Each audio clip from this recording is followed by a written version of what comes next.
Hakone fue antiguamente la ciudad-castillo del célebre daimyo llamado Ikamon no Kami, quien fue asesinado en la Puerta Sakurada de Tokio en 1860, debido a su supuesto deseo de abrir el país a las relaciones con el extranjero. El famoso castillo ahora se ha convertido en parte de un jardín público desde donde se puede disfrutar de una hermosa vista del lago Biwa. Un ramal va hasta Kifugama, 26 minutos, donde se conecta con el ferrocarril de Kansai a través de Takaraya, 2 minutos, Yokkaichi, 12 minutos y Hino, 19 minutos. Tokio se llamaba antiguamente Yedo y no era más que un conjunto de varias aldeas pobres. En la era Choroku, en el siglo XV, Ota Dokuan, un vasallo del señor Uesugi, construyó una pequeña fortaleza en las aldeas de Chiyoda y Takarada. En 1590, Ieyasu, el fundador de la dinastía Tokugawa, vino aquí y 13 años más tarde hizo del castillo su cuartel general militar. En el momento de la restauración Meiji, en 1868, cuando se abolió el sistema del shogunato, la corte imperial se trasladó a Yedo, cuyo nombre al mismo tiempo se cambió a Tokio, capital del este. El río Sumida atraviesa la parte oriental de la ciudad y está atravesado por 5 puentes de hierro. La ciudad está dividida en 15 distritos. Tiene 4 terminales ferroviarias. Guía de Japón publicada por la Sociedad de Bienvenida en 1906. Hoy, más que nunca, bienvenidos al Nuevo Occidente. Muy buenas, saludos a todos, aquí Ramón Vega para Big One Media, emitiendo desde Singapur. Una semana más viajaremos desde las majestuosas montañas del Himalaya a los bulliciosos mercados de Tokio. Tratamos de difundir, como siempre, alta divulgación sobre Asia y alguna que otra investigación, eso sí, al alcance de todos. Esta semana en el monográfico hablaremos de las guías de viajes del gobierno de Japón para los visitantes occidentales. Ojo a cómo se estaba autodefiniendo la realidad y la cultura de Japón y cómo este éxito absoluto convirtió la presencia japonesa en un elemento indispensable incluso para la realidad de la cultura occidental. Y todo esto después de haber estado más de 2 siglos totalmente desconectada de Occidente. Si les gustan los libros antiguos, las guías de viaje y, cómo no, los mapas, este va a ser su programa. Por otro lado, en los titulares de esta semana hablaremos de cómo el gobierno indio está dando la nacionalidad a todas las religiones de los países de los alrededores, con la excepción de todos aquellos que profesen el Islam. O hablaremos, como se ha solicitado mucho en los comentarios, del fallecimiento de Akira Toriyama, es decir, del creador, entre otras cosas, de la serie primero de manga y después esta pasada al anime de Dragon Ball, Bola de Dragón. Si el mismísimo Juan Ramón Rayo ha hecho un programa especial sobre esto, pues nosotros haremos ahora un guiño y después veremos qué podemos sacar de todo esto. Y por otro lado, seguiremos con un repaso de sus comentarios con una receta rápida incluida y, como siempre, cerraremos el programa con una confunciada acorde con el tema que nos ocupa. No olviden apoyar el canal con sus likes y sus comentarios y, sin más dilación, acompáñenme a descubrir la fascinante historia de esta semana.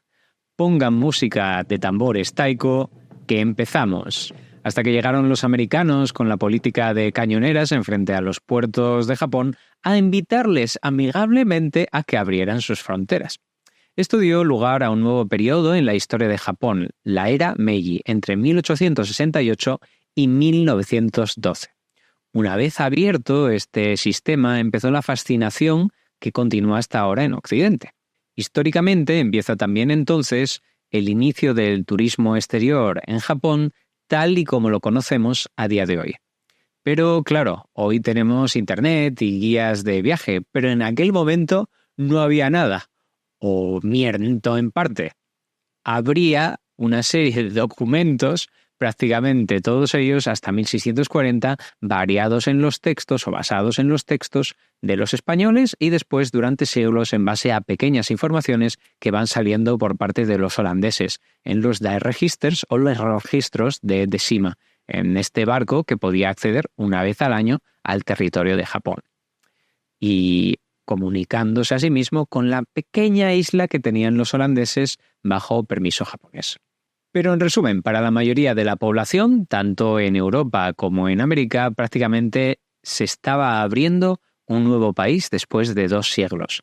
Y estas referencias a una cultura que tenía ciertas conexiones, sobre todo en el momento en el que se redescubrió, se definía como un periodo feudal, realmente convertía el viaje a Japón en un viaje al pasado, prácticamente un viaje a la Edad Media con elementos orientales. Lo que le gustaría a la gente, imagínense, viajar no solamente en el espacio, sino en el tiempo. Este viaje al pasado ofrecía la visión de un museo vivo donde se podían incluso ir a hacer fotografías y comprar las cosas de ese periodo, puesto que si bien había evolucionado en muchos aspectos, las tradiciones se mantenían todavía muy, muy vivas. Básicamente, este viaje a la Edad Media a ojos de los occidentales impulsó el turismo a niveles que no nos podemos ni imaginar. Japón, en este momento, quiere también tomar la iniciativa. No quiere que los relatos dependan exclusivamente del punto de vista occidental.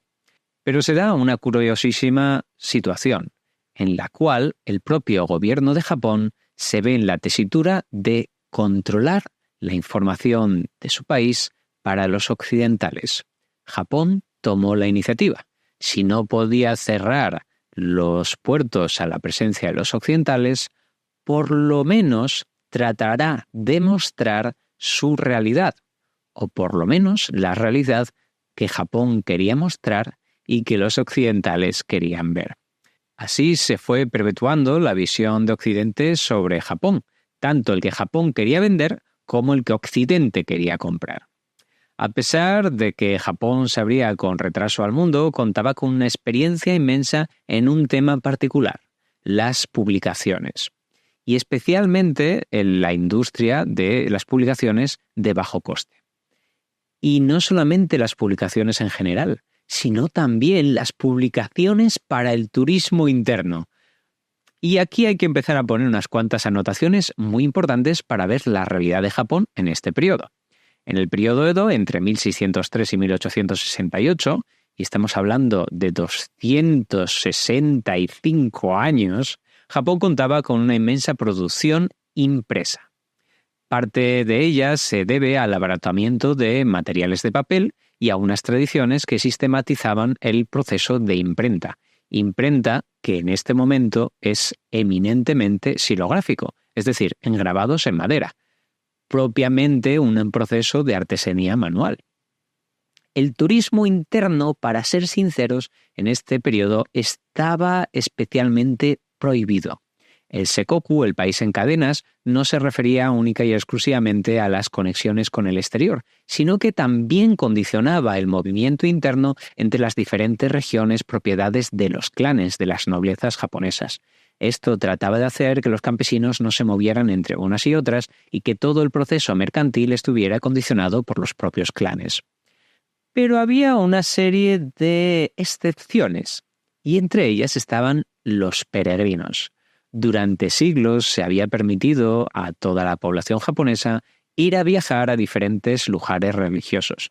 Si bien este tema nos puede llevar a hablar durante programas y programas, hay que ser consciente que incluso algunas poblaciones pagaban a algunos de sus miembros para que hicieran una peregrinación por toda la población, ya que había lugares o relicarios donde había que hacer una especie de peregrinación al menos una vez en la vida.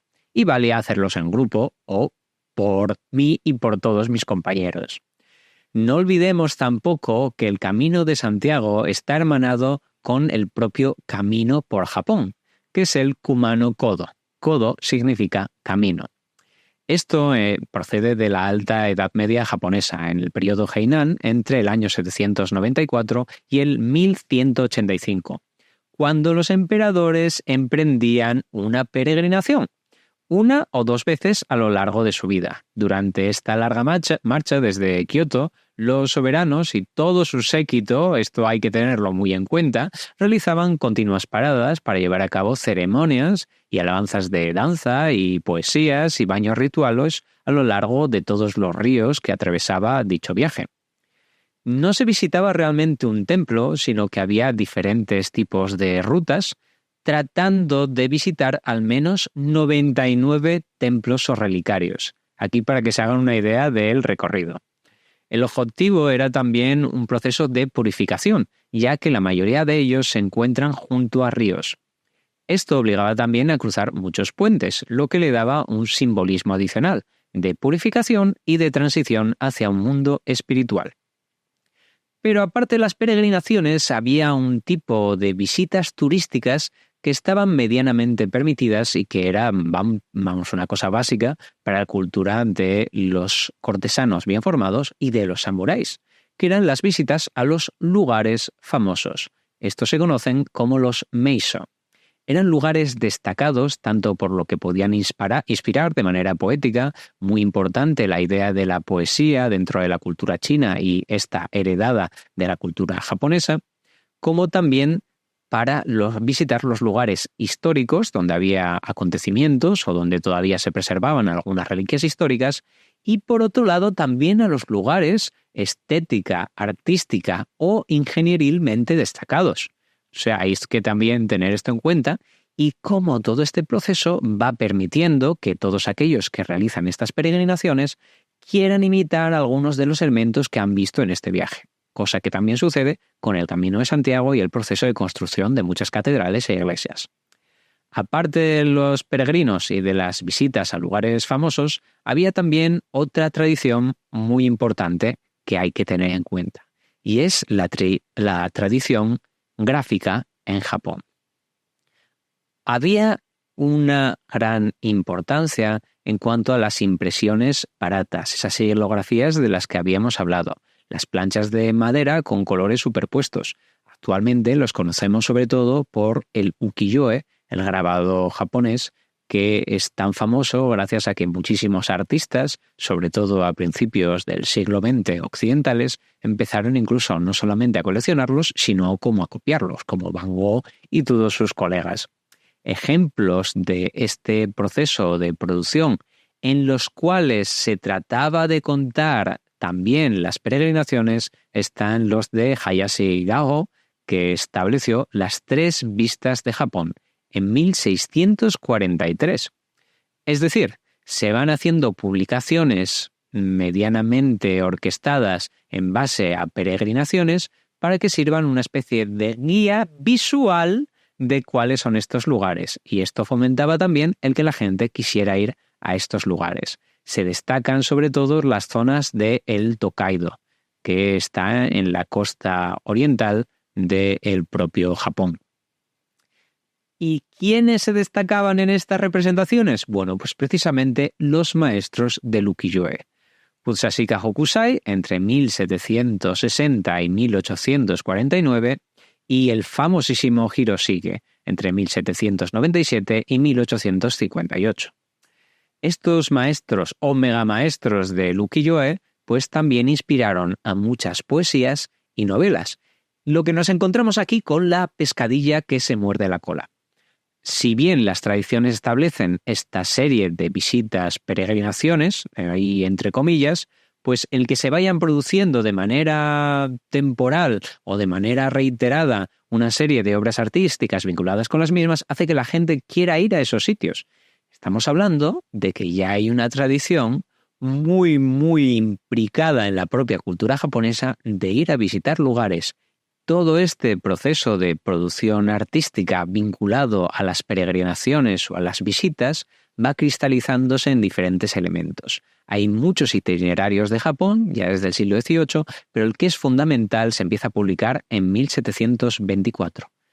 Destaca sobre todo que va vinculado a un mapa para visitar los relicarios y los templos, que se tenían, como hemos visto, que visitar al menos una vez en la vida. Y esto va generando todo un sistema muy barato de acceder a ellos. mientras que a Eisekoku sí que se podían permitir una serie de permisos especiales para viajar entre zonas y las peregrinaciones no estaban limitadas ni mal vistas y por parte de la nobleza sí que había más posibilidades de doblar, entre comillas, este tipo de normativas. No obstante, existían también unos mapas de bolsillo desplegables muy baratos, algunos de ellos de hasta 10 metros de largo.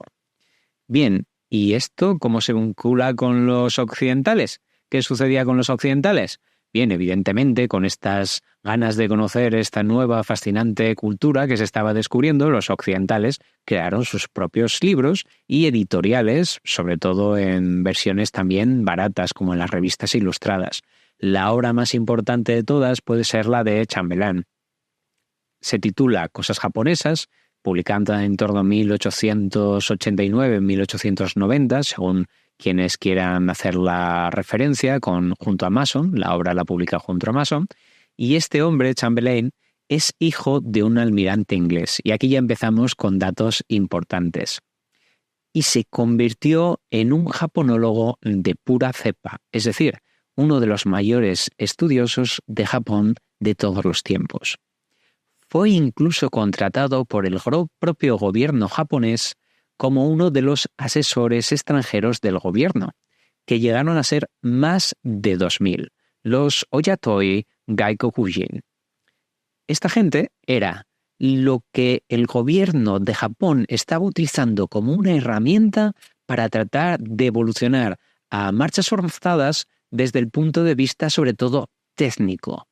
Trataban de llegar a alcanzar a los países más desarrollados de Occidente a base de traerse a estos personajes. Se calcula que entre 2.000 y 3.000 de estos fueron los que llegaron a Japón para formar a los japoneses en toda suerte de elementos técnicos, legales, jurídicos y sobre todo buscaban a los mejores en cada uno de sus campos. Si necesitaban militares, sobre todo accedían a los militares prusianos. Si necesitaban gente que trabajara en educación o en leyes, sobre todo buscaban a especialistas franceses. Esto termina derivando, por ejemplo, en que aquella vestimenta de los colegios franceses se terminara asimilando en los colegios japoneses y a día de hoy ese periodo de occidentalización se mantiene en Japón y no en Occidente. Bien, ¿y cómo de bueno era el señor Chamberlain para saber cosas de Japón? Bueno, pues para que se hagan una idea, llegó a ser profesor de japonés en la Universidad Imperial de Tokio. Que sepan ustedes que entre los occidentales que contaban cosas de Japón también hay algunos españoles muy interesantes porque hacen también un punto de vista diferente del que los ingleses o los americanos estaban aportando sobre Japón, incluso buscando sus propios paralelismos y cuando no, contando cuentos japoneses, también muy importante para el desarrollo de la propia cultura española, esto hay que tenerlo en cuenta, cómo espiar al gobierno de Japón por los posibles ataques que pudieran desarrollarse desde Japón hacia las Islas Filipinas. Bien, incluso algunos de estos españoles llegaron a publicar libros oficiales con el sello del gobierno japonés. Que evidentemente esto da para muchísimos otros programas, pero yo les dejo aquí una serie de perlas para que lo sigan comentando en los comentarios y soliciten información al respecto. Lo que sí que nos interesa en este punto es que los japoneses tenían muy claro que querían alcanzar una serie de objetivos con el control de la difusión. Independientemente de estas publicaciones de los occidentales, los japoneses querían generar una imagen adecuada, una identidad cultural con la que se autoidentificaban y se sigue manteniendo hasta el día de hoy. Y también querían aportar información de calidad. No querían que, como había sucedido en el primer contacto con los japoneses, diferentes problemas culturales o de traducción generaran auténticos problemas y auténticas barbaridades en cuanto a lo que Occidente estaba asumiendo de Japón. Aparte, ellos querían darles una cierta narrativa para que esto no fuera tan chocante a los ojos de los occidentales. ¿Por qué? Porque si bien el primer elemento problemático era el idioma, recordemos que los japoneses llevaban más de 2 siglos aislados, pues el conocimiento de los idiomas lo tenían un tanto limitado. Sí que es cierto que los representantes permitidos de los Países Bajos en Japón durante estos más de 2 siglos y medio habían estado aportando información sobre Occidente en Japón, especialmente técnico y médico. Sí que habían estado también condicionando el tipo de idiomas a los que podían acceder los japoneses, creándose una escuela de traducciones, la Escuela de Traducciones de Dejima, donde se centraban evidentemente en el dominio del holandés. Bien, a pesar de esta conexión, pronto los japoneses se dan cuenta de que les han jugado un poco el control del idioma y que los que llevan aquí la batuta son los que hablan ya inglés en aquel momento. Evidentemente, también fueron los americanos y los ingleses los que se pusieron a hacer la política de cañoneo junto a las costas y en los puertos más importantes de Japón, obligando a la apertura. Pequeño detalle a tener en cuenta sobre la presión de los ingleses. Y si bien es cierto que querían hacerlo muy bien, al principio los japoneses trampearon un poco. Cuando publicaron sus primeras guías para los occidentales, esas guías realmente estaban en japonés y le ponían el título o algún subtítulo en inglés. Si bien es cierto que esto sucedió muy al principio, estas guías eran una herramienta muy interesante porque siguiendo la tradición de la imagen de los japoneses, estas guías estaban muy, muy ilustradas. De hecho, recordemos que incluso los mapas llenos de texto que hemos visto anteriormente tenían unos fragmentos de grabados que trataban de representar los templos más importantes. Estos viajeros inicialmente no entendían el japonés, pero sí que entendían las ilustraciones y empezaron incluso a coleccionar esas ilustraciones. Aquí los japoneses jugaban una doble carta. Por un lado, el exotismo para atraer y por otras, tratar de presentar referencias que fueran más comprensibles para los occidentales, imágenes muy estéticas que pudieran entender independientemente del idioma o de la cultura de la que procedieran. Y cuando se pusieron ya en serio, sacaron sus primeras publicaciones. Inicialmente eran muy sencillas, eran folletos, planos y algunas miniguías. Algunas de las más importantes son las Nihon Meisho Tsue Tokaido Zoku no Bu, la guía ilustrada para los viajeros alrededor de Japón. Esta es de 1889 de Ueda y Yato Aoki, que se publicó en Osaka por la editorial Suzando. Esta guía era de 165 páginas y estaba absolutamente repleta de xilografías, es decir, de esos grabados en madera. Y se había maquetado de tal manera que tratara de vincularse estéticamente con las revistas occidentales. ¿Qué aparecían en estas imágenes? Aquí verán un carrusel de ellas. Las ciudades, pero también las estaciones de tren, el monte Fuji, los templos, los hoteles, las playas, los baños termales, los teatros y, por supuesto, los barrios de placer como el de Yoshiwara. Pero también se iba necesitando progresivamente más chicha. No valía solo la imagen, sino que había que meterle mucho más texto e ir mejorándolo.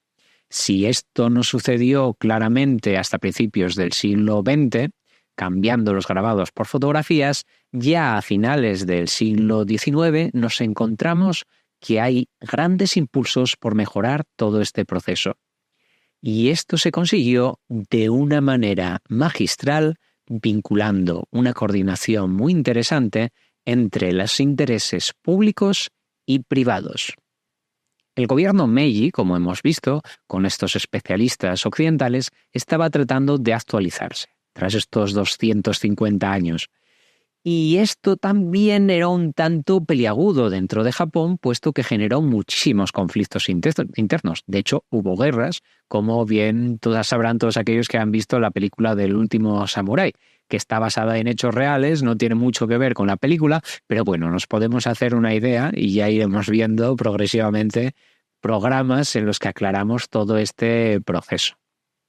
Bien, con esta fortísima cultura gráfica, también querían difundir estas imágenes. El grabado era esencial también para representar los conflictos que se estaban desarrollando dentro del propio Japón, sobre todo desde el punto de vista técnico, y algunos autores lo hicieron de una manera muy humorística. Esta es una obra de 1873 en el cual se ven enfrentándose lo nuevo y lo viejo. En algunas imágenes podemos ver el pincel personificado luchando contra la pluma. Se puede ver las paredes de papel luchando contra las paredes de ladrillo.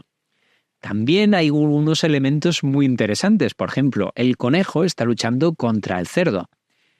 Esto, que parece una pequeña anécdota, realmente viene de variar la dieta de los japoneses de una manera trascendental.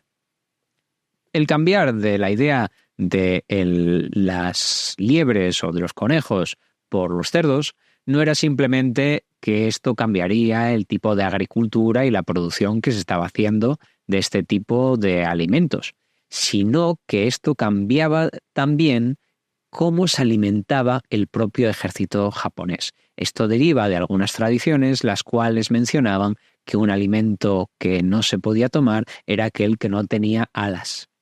Y dentro del imaginario japonés, las liebres y los conejos contaban por sus orejas como si tuvieran alas. Evidentemente, en cuanto llegaron los primeros especialistas prusianos del ejército, les dijeron que había que empezar a alimentar muchísimo mejor al ejército y que las producciones adecuadas para estas eran las granjas de cerdos. Y vemos aquí que en este grabado no lo están comentando, pero está esta información, que es lo que mismo nos interesa, como en el programa anterior que habíamos hecho sobre los Pokémon, que nos hablan de todas las tradiciones japonesas, a pesar de que a vista de los occidentales no son tan profundos, pero sí que lo son. También vemos la lámpara de aceite luchando contra la vela. Ojo, la cantera del candelabro, del holandés o del portugués. Ya vemos que hay palabras que se habían quedado bien dentro de la cultura japonesa siendo occidentales. También podemos ver al inodoro occidental luchando contra el oriental. También muy importante, teniendo en cuenta que parte de estas deposiciones, y sobre todo de los establos vinculados con los caballos, era la utilizada para la obtención de azufre y que ésta permitía la generación de pólvora. Como si fuera un pequeño detalle, pero hasta donde uno se sienta a hacer sus necesidades puede cambiar la industria militar. También vemos a la sombrilla luchando contra el paraguas, al sombrero occidental luchando contra el joé tradicional y también vemos al arroz local luchando contra el arroz importado. Y llegan hasta el punto de tener a los perros occidentales luchando contra los perros chin japoneses. Con todo, muchas de estas imágenes aparecen donde los occidentales están derrotando a los japoneses más tradicionales. No obstante, seguimos hablando de coordinación, de cómo los principios públicos y privados estaban tratando de solventar esta tesitura para que evolucionara sobre todo la parte técnica de Japón. El gobierno del emperador Meiji se coordinó sobre todo con dos elementos fundamentales: los hoteles y los ferrocarriles. El turismo se estaba planteando como una herramienta para la modernización del país. Si bien esto servía para atraer a los occidentales y el dinero de los occidentales, estos tampoco se podían adaptar a las costumbres y a las viviendas japonesas. Por lo tanto, no era tan fácil que el occidental se le convenciera para dormir en un tatami en el suelo. Había que darles elementos de acomodo y además impulsar para ello la industria hotelera a la imagen de las mejores industrias hoteleras occidentales con el máximo lujo posible. También aparecían estas imágenes, evidentemente, en las publicaciones. Se veían cómo eran los hoteles para decirle a la gente, sí, todo muy al estilo medieval, tradicional, lo que quieras, pero cuando ustedes quieren transportarse, viajan en tren, y cuando quieren dormir y comer van a ir a los hoteles, todo esto a la occidental. También esto vinculado con el que es bonito vivir en el mundo tradicional, pero no es cómodo. Básicamente permitían viajar al pasado con las comodidades del momento, algo que a día de hoy no ha cambiado tanto, ¿verdad? Bien, Pues si bien el barco solía llegar a Yokohama y a Kobe, también se quería que esta red ferroviaria sirviera de conexión tanto para la parte de la industria como la parte del turismo, y también para diferentes tipos de mercancías. Era una estructura de un turismo bastante, podríamos decir, carrilero o limitado, en el cual el turista no sale mucho del contexto trazado previamente por las propias guías, pero de estas guías tenían que convencer al viajero de que las mejores cosas estaban ya determinadas por las rutas que habían establecido los hoteles, los ferrocarriles y el gobierno japonés. Se trataba eso, de no salir mucho de estas guías, construyendo también muchas estaciones. Gobierno, ferrocarril y hostelería se coordinaban, pero la clave esencial de todo este proceso fue la coordinación a través de un sistema nacional para organizar y coordinar la atracción del turismo occidental. Y esto se conoció como el Kijinkai. El Kijinkai, fundado en 1887, literalmente era la sociedad de bienvenida del gobierno japonés al resto de países occidentales, puesto que Japón no solamente quería igualarse, sino que incluso quería superar a Occidente. Para que tengan un poco de contexto histórico, justo un año antes de la fundación del Kijinkai, sería el año del nacimiento de nuestro monarca japonista y orientalista por antonomasia, el mismísimo Alfonso XIII. Esta sociedad sin fines de lucro, de hecho cuando hacía publicaciones de diferentes guías y mapas, no solamente perdía dinero, sino que incluso en algunos casos hacía que las producciones fueran gratuitas, tenía 3 impulsores. Y en la mención de estos 3 impulsores verán cuál es la realidad de este contexto en Japón. El primero era Shibusawa Eiichi, exministro de Finanzas de Japón, presidente de la Cámara de Industria y de Comercio de Tokio. Este había descubierto el capitalismo y se había venido muy arriba. Se había puesto al día en todas las publicaciones que existían al respecto y había conseguido además altísimos contactos diplomáticos en Japón, pero también aristocráticos y diplomáticos en el exterior. Y esto era para hacer que el nivel de gente que fuera a Japón, para empezar, fuera potente como mínimo. Por otro lado estaba el vicepresidente de la Cámara de Industria y Comercio de Tokio, Masuda Takashi, que fue un ex-samurái que había servido al gobierno de Meiji precisamente como intérprete y diplomático antes de convertirse nada más y nada menos que director de la Mitsui Trading Company en 1876. El tercero en discordia sería Hachizuka Mochiaki, que era un ex diplomático que fue nombrado presidente del Kijinkai a la luz de las conexiones comerciales y de su rango como presidente de la Cámara de los Pares. Estamos viendo aquí que menuda élite y que ya estaban incluso en el proceso de conversión de los samuráis a empresarios.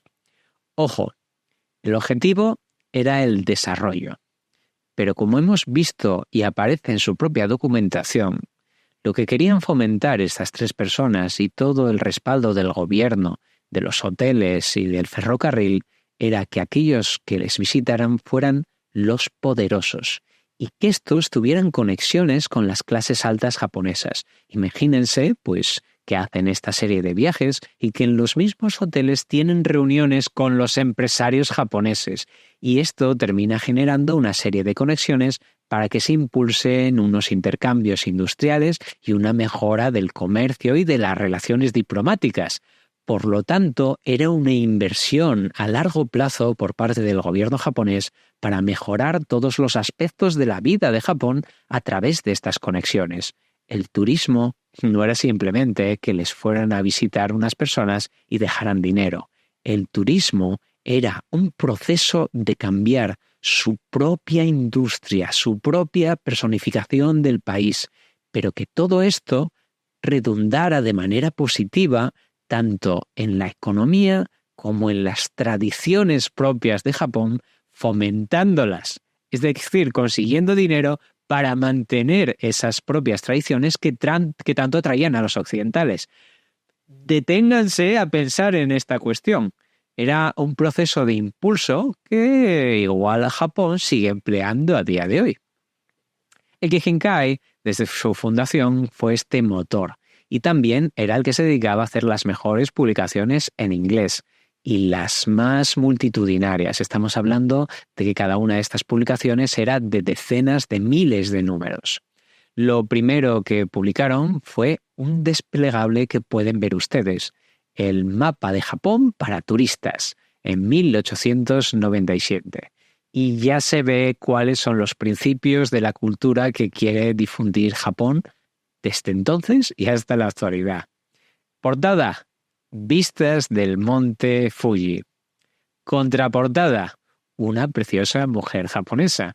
En el interior, un mapa de Japón muy interesante con diferentes añadidos. Hay que reflejar también que aparece Taiwán, que pertenecía en aquel momento a Japón. En sucesivas publicaciones de estas guías, Japón irá ampliando diferentes territorios que va adquiriendo, como por ejemplo Manchuria, Corea o Karafuto, actual Sagalien, en Rusia. Y de manera simultánea estaban también proyectando procesos de ferrocarriles y de la industria hotelera en todas estas regiones y que sirvieron también para impulsarlas. Hay que tenerlo muy en cuenta. Con anotaciones breves y precisas sobre la cultura japonesa, el mapa es un auténtico referente sobre un golpe visual que aporta muchísima información de una manera muy fácil de consumir.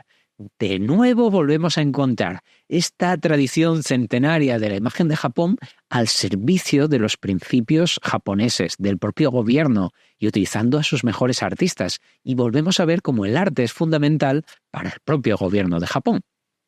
Al reverso, ya para la cuadratura del círculo, anuncios de negocios japoneses vinculados con el turismo y que de una manera u otra eran los que ponían dinero para esta serie de publicaciones a través de sus propias asociaciones o del gobierno. Parece una idea realmente moderna y evidentemente había países occidentales que lo habían hecho. La gracia aquí está en el proceso rápido de asimilación y de mejora por parte de los japoneses para este tipo de herramientas. Cada vez se iban haciendo más precisos y se iba ampliando cada vez más la información, pero no terminaron ahí. En 1907 empiezan las primeras leyes de desarrollo turístico de Japón. El Ministerio de Ferrocarriles, como algo muy importante, empieza a fomentar cada vez más los hoteles y a generar el turismo también vinculándolo al transporte, haciéndolo muy cómodo, muy fácil, pero también limitado. Esto sigue siendo a día de hoy funcional por el Japan Rail Pass, que permite hacer este tipo de viajes dentro de Japón con ciertas modificaciones que están actualizando últimamente. En España no habría nada parecido a estas leyes de desarrollo turístico hasta la década de 1960. Lo que hemos visto es cómo Japón está haciendo el salto, aprendiendo de todos los occidentales y tratando de mejorarlo en su propio estilo. Y no se detendrán en 1907. En el año 1919, el Ministerio de Ferrocarriles publicaron la guía de todas las guías, la guía de bolsillo del viajero en Japón. Y ya lo tiene absolutamente todo. Es prácticamente una guía moderna que incluye hasta las oficinas de turismo. Básicamente, no hay muchas modificaciones y la podrían seguir utilizando a día de hoy. A esto se iban aumentando el número de publicaciones asiduas y de folletos para, con unas llamativas tapas de color, traer pues esos mapas desplegables y hablar sobre la red ferroviaria de Japón, que además iba aportando toda una serie de mejoras de cómo iba ampliándose toda esta red de ferrocarriles de publicidad. Y también va mejorando de los grabados a las fotografías, hablando de los festivales, los paisajes, la lucha de sumo, las representaciones teatrales, los grandes budas de bronce, las pagodas, las visitas urbanas y campestres, todo esto con los textos ya en pleno inglés. Pero un apartado aún más profesional. El Ministerio de Ferrocarriles creó un nuevo departamento, la Junta de Industria Turística, en 1912. Y crearon una colección entera de libros. Ya no estamos hablando de unas pequeñas guías, no, estamos dando de manuales para entender toda la cultura japonesa. Unos manuales de unas 100 páginas, con una calidad extraordinaria, con muchísimas fotografías y que inicialmente se plantearon 100 tomos, cada uno sobre un aspecto de la cultura japonesa, aunque finalmente terminaron en 40.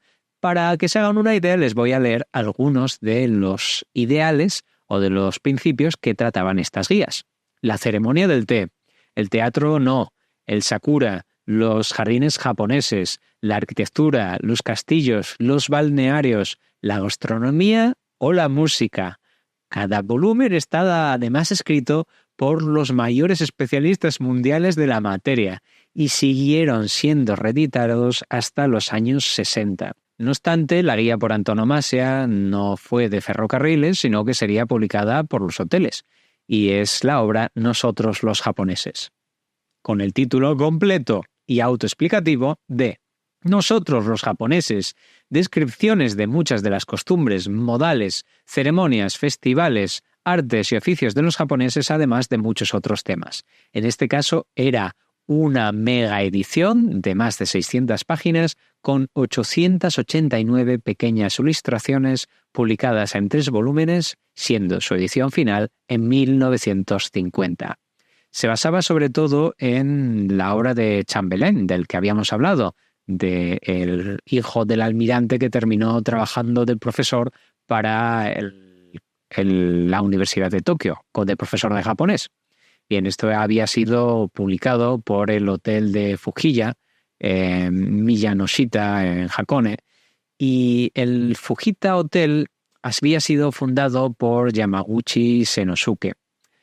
Era un miembro de la misión Iwakura, que se desarrolló entre 1871 y 1873, que fueron a Occidente. Esta es una de las visitas previas que hacen los japoneses para formarse. A su regreso, consciente de cómo eran los hoteles en Estados Unidos y en Europa, quiso hacerlos a la japonesa, mejorando de nuevo todo lo que había visto ahí.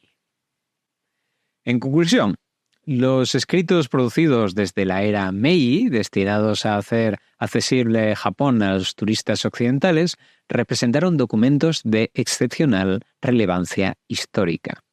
Las guías turísticas y publicaciones no solo reflejaban las expectativas de los visitantes, sino que trataban también de representar una imagen de Japón que deseaba proyectar al mundo a lo largo del tiempo. Actores clave para el desarrollo del turismo de Japón, como hemos visto, fueron los hoteles y los ferrocarriles. Han desempeñado desde entonces un elemento fundamental dentro del turismo en Japón, pero también vinculados con la propia idea que el gobierno quería representar de su propio país. Aunque la era digital actualmente ha inundado el mercado de la información, sí que representaron una idea clásica de cómo tenía que ser el turismo de Japón, destacando la rica historia de Japón, las tradiciones muy arraigadas y los elementos culturales distintivos. En resumen, la identidad cultural japonesa sigue siendo un atractivo constante para los turistas, manteniendo las esencias tradicionales incluso en la era moderna. Y se preguntarán ustedes, ¿y esto realmente llegó a funcionar? Bien, pues algo orquestado por el gobierno de Japón hace más de 150 años con la participación de entidades privadas. Cuando yo daba clases en la universidad, le hacía a los alumnos preguntas muy curiosas, como ustedes se podrán imaginar. Y una de ellas pasaba por incitarles a que abrieran el teléfono móvil y fueran al WhatsApp o a cualquier método de comunicación que tuviera iconos o emojis. Era entonces cuando les preguntaba que buscaran en todo ese apartado gráfico muy basado en la cultura japonesa, porque había muchísimos elementos que siguen siendo a día de hoy representaciones de Japón. Hay infinitamente más elementos de la cultura japonesa que de cualquier otra cultura incluso que todas las otras culturas juntas si eliminamos a las banderas. Solamente la lectura de estos iconos nos permitiría hacer varios programas, puesto que incluso estas iconografías han variado con el tiempo. Solamente un análisis superficial de todos estos elementos nos aportaría muchísima información sobre la cultura japonesa, incluso en la parte iconográfica, en la que podemos ver que la representación de Japón de hace más de 150 años vuelve a coincidir con lo que actualmente todos tenemos en el bolsillo. Espero que ustedes hayan aprendido mucho, como yo, en la realización de esta pieza, que podamos aprender todos muchísimos de la experiencia de Japón.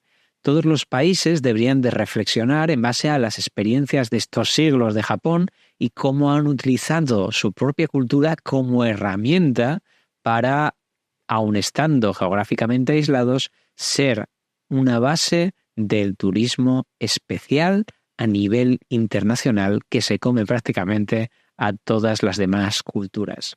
Incluso les voy a dar una noticia en esta sección sobre algo que sucedió esta semana.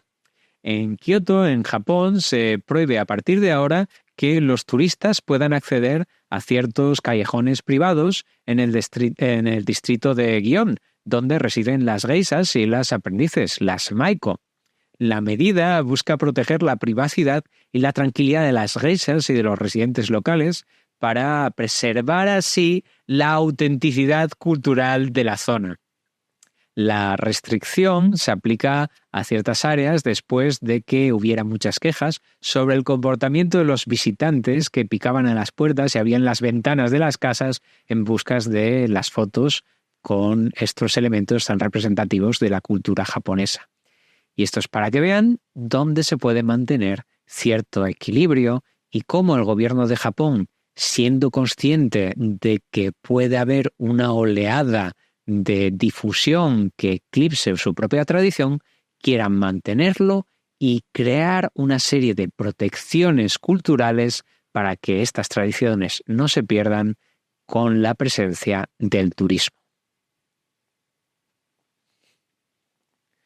Bien, y como siempre hablamos de la bibliografía para que puedan ustedes acceder por su cuenta a otra serie de materiales. En el nivel de acercamiento les recomiendo, aparte de muchísimos documentales al respecto, sobre todo para ver este proceso de ruptura del aislamiento de Japón, La fortaleza escondida de Kurosawa, obra de 1958, que fue en la que se basó el mismísimo George Lucas para la creación de La Guerra de las Galaxias, sobre todo en la primera película.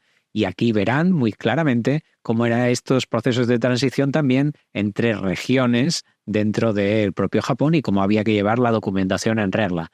También hay un anime, Samurai Champloo, que muestra muchas variantes de estas interconexiones y de los primeros turistas occidentales. Y también un ejemplo muy interesante es el que se da con la historia real de Rurouni Kenshin, o lo que se conoce en anime, en Kenshin, el guerrero samurái, y en Hispanoamérica con el nombre de Samurai X.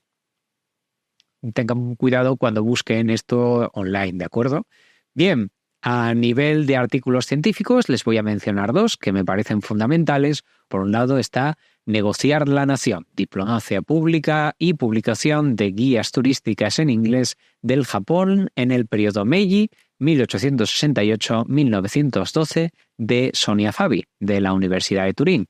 Y para aquellos que no lean inglés o no quieran utilizar los traductores, les dejo en la mano una auténtica pieza de primer orden, que es Libros japoneses para turistas extranjeros de la era Meiji a la Segunda Guerra Mundial, de el señor David Almazán, de la Universidad de Zaragoza. A nivel de fuentes, pueden acceder a cualquiera de los libros que han visto a lo largo de este programa o cualquiera de los que están viendo ahora mismo en la pantalla de manera digital y gratuita online. Y con esto pasamos a las noticias, el mapa con el resumen de estas noticias de una manera dinámica, y empezamos con la India. Se acercan las elecciones en la India. Esto es un tema del que habíamos hablado anteriormente y viene un combo del mismísimo Modi, una nueva ley de ciudadanía que otorga la nacionalidad de la India a hindúes, parsis, sikhs, budistas, jainistas y cristianos que entraron en la India desde Pakistán, Afganistán o Bangladesh hasta el año 2014, pero excluye específicamente a los musulmanes. En la India hay 200 millones de musulmanes viviendo a día de hoy. Dentro de los 1.400 millones de habitantes, una parte importante de la población de la India, que están viendo que esto puede ser el inicio del registro nacional de ciudadanos y por tanto dejarlos incluso en un sistema de apátridas. La justificación del gobierno, por supuesto, es que los musulmanes no necesitan protección de la India. Hay también una serie de noticias sobre el tráfico de ciudadanos indios en reclutamientos por parte del gobierno ruso para irse al frente de Ucrania. Se les suele convencer diciéndoles que se les van a mantener fuera del frente y que se les ofrecerán en torno a 3.000 euros de sueldo mientras están realizando funciones de limpieza en los cuarteles. Pero en cuanto llegan a Rusia se les empieza a dar un entrenamiento militar con armas y por lo tanto muchos de ellos ya empiezan a oler el problema. La noticia ha saltado con la India al mundo occidental, pero en Asia esto se está dando en muchísimos países y el más importante de todos ellos es Nepal. De hecho, esta semana el ministro de Asuntos Exteriores de Nepal está preparando un viaje para traer miles de nepalíes de nuevo, según está publicando el Kathmandu Post. Y en Corea del Sur tenemos una noticia muy importante que llevo guardando durante semanas esperando a que termine de cristalizar. Y les voy a hacer un resumen. Los médicos en formación están en huelga dentro de Corea del Sur. El gobierno ha llegado incluso a cancelarles las licencias. Las manifestaciones son en torno a 9.000 de estos profesionales, aunque 4.900 son los que están realmente en huelga. Se quejan por sus condiciones laborales, pero también porque va a haber un aumento de las admisiones de más de 2.000 de estos médicos al año, lo que, según ellos, empeoraría todavía más su situación. Corea cuenta a día de hoy, Corea del Sur, con una de las peores ratios de médicos población de los países desarrollados. Y esto vinculado con lo que mencionamos muchas veces, el envejecimiento de la población, que empeoró todavía más los datos durante la semana pasada, pues genera una auténtica bomba dentro de la propia sociedad de Corea del Sur. Bien, pues la noticia que se amplía esta semana es que no solamente están los médicos en prácticas en huelga, sino que están amenazando los profesores de medicina, es decir, los que les forman y que además son médicos a su vez. Incluso llegan a amenazar al gobierno con dimitir en masa. El gobierno ha llegado a movilizar todos los médicos militares y a gastar una auténtica millonada para tratar de suplir a los becarios en huelga. Y también ha mandado a la policía a ir a por los cabecillas de estos procesos para que se den cuenta de la situación como está ahora mismo en Corea del Sur. Y pasamos a Japón, donde el 1 de marzo, no el 8 de marzo, no se equivoquen, ha fallecido el artista japonés Akira Toriyama a los 68 años. Y aquí les dejo una perlita, que es que este apellido significa pájaro de montaña. Fuji, del Fujiyama, significa precisamente monte.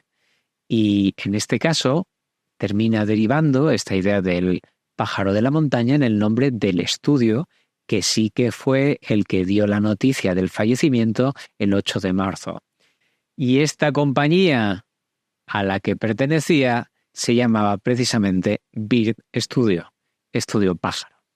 El creador del Dr. Slump, de Sunland, que no es tan conocido, una especie de Mad Max o Dune, pero no tan famoso, también por el mismo autor, pero evidentemente la obra fundamental es Dragon Ball, publicado por primera vez en 1984, tiene una influencia global, sobre todo a partir de la publicación de la serie de animación o anime de 153 capítulos. No contaré mucho más. Tengo un especial preparado dedicado al origen y a los fundamentos tanto de las series de animación como evidentemente de los mangas. De hecho, hace unos cuantos años, el mismo Antonio García Villarán, que conocerán por sus vídeos sobre arte, me trató de convencer de hacer un programa de YouTube sobre este tema específicamente. Pero bueno, que sepan que en su día tuvo más poder el señor Jano García de convencerme que el mismísimo Antonio García Villarán. Pasamos a sus comentarios. Agradecimiento especialmente a todos aquellos que han comentado y a aquellos que han ido leyendo con mucha paciencia todos los comentarios del resto de participantes en nuestro mini foro de YouTube. Han aparecido muchos maestros Pokémon que se han sorprendido por el trasfondo de los yokai y de las leyendas japonesas. También este tema se vincula con el programa actual, porque en estas guías, en estas historias de Japón, tratando de hablar de diferentes santuarios y de ubicaciones, también aparecían leyendas, incluso en los textos de los españoles, de esas figuras que sirvieron de inspiración a los Pokémon. Bien, y aquí les tengo que hablar de la receta.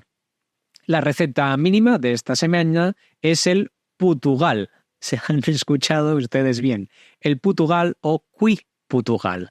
El cuy, de hecho, procede del Hokkien y define de una manera un tanto variable una infinidad de comidas, generalmente postres, que se pueden comer de un bocado. Es el putugal un pastel de arroz al vapor originario de los antiguos territorios portugueses de Asia y por eso se llama el putugal. Se elabora típicamente con harina de arroz o tapioca y a menudo se tiñe de azul utilizando la flor del guisante, que suele también aparecer en las decoraciones de estos platos. Este pastel se rellena tradicionalmente con plátano maduro y se decora con coco rallado. Especialmente bueno cuando este plátano es el plátano rojo, que está exquisito. También es especialmente popular entre los euroasiáticos que lo consideran como un alimento básico durante las celebraciones festivas de Navidad. En Singapur es propio de la cultura Peranakan y estos particularmente los Peranakan Krisitan, es decir, los cristianos Peranakan. La confunciada de esta semana es tanto tramposa por mi parte, puesto que es de Chamberlain y de Mason, publicada en 1907 en esa guía de este hijo del almirante que llegó a ser el profesor japonés del propio imperio japonés. En todas las esferas de actividad, el viejo orden dio paso al nuevo. Los cambios más drásticos tuvieron lugar entre 1871 y 1887. La guerra con China en 1894-1895 volvió a marcar una época. Su exitosa emisión nos lo dio un impulso extraordinario al comercio y la industria, sino que el prestigio adquirido entonces llevó a Japón a las comunidades de naciones como una potencia a tener en cuenta. Otro punto ha quedado claro en los últimos años. La europeización, después de todo, no consiste en llevarse todo por delante.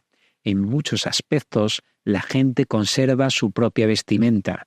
Japón, aunque transformado, todavía descansa sobre sus antiguos cimientos.